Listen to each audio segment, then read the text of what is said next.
Hello guys, নতুন একটা mini ব্লগে তোমাদের সবাইকে অনেক অনেক ওয়েলকাম। আশা করি তোমার সবাই খুব ভালো আছো আর আমিও কিন্তু খুব ভালো আছি। তো এর আগের ভিডিওগুলোতে তোমরা দেখেছিলে যে আমি দিদার বাড়ি ঘুরতে গেছিলাম। তো আমরা এসেছিলাম লক্ষ্মী পুজোর আগের দিন।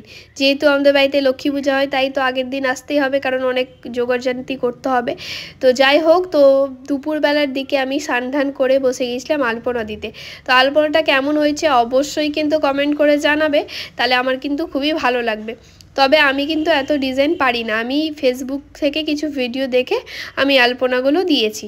তো যাই হোক, তো মা এদিকে দেখছি যে পুজোর জোগাড় করছে, সন্ধ্যা হয়ে গেছে। তো আমাদের বাড়িতে পুরোহিত মশাই ওই 7টা নাগাদ এসেছিলো।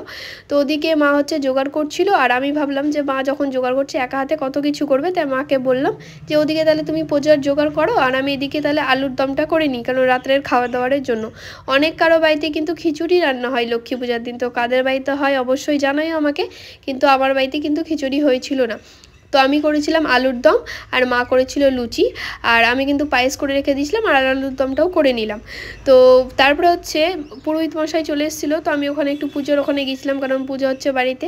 তো ঠাকুরকে প্রণাম করলাম। তারপরে দেখো মা লক্ষ্মীকে কত সুন্দর আমি সাজিয়ে গুছিয়ে বসিয়ে দিয়েছি, আর এদিকে ভোগগুলো দিয়ে আমি সাজিয়ে দিয়েছিলাম, যেহেতু মা কেটে রেখেছিল। তো আমি কিন্তু ভেবেছিলাম গত বছর যে আমি মা লক্ষ্মীকে অন্নপ্রসাদ দিব, কিন্তু আমি পরে শুনতে পেলাম যে যারা দীক্ষা নেই শুধুমাত্র তারাই কিন্তু অন্নভোগ রান্না করতে পারে। তো এটা আমি জানি না সঠিক কি না, তো তোমরা জানলে অবশ্যই আমাকে কিন্তু জানাবে। আর আমার মা কিন্তু কখনো অন্নভোগ দেয়নি ঠাকুরকে, তাই আমার ইচ্ছা ছিল যে আমি একটু মা লক্ষ্মীকে খিচুড়ি করে দিব। তবে ওটা শুনলাম নিয়মটা, তো তোমরা জানলে প্লিজ একটু বলো, তাহলে আমার সুবিধা হবে। তো এদিকে পুজো কমপ্লিট হয়ে যাবার পরে বাচ্চা কাচ্চা দেখো কত এসছে, বাইরে কিন্তু অনেক ছিল, আর এটা আমাদের ঘরে চলে এসেছিলো। ওরা অনেকক্ষণ আগে এসেছিলো যে প্রসাদ খাবে বলে।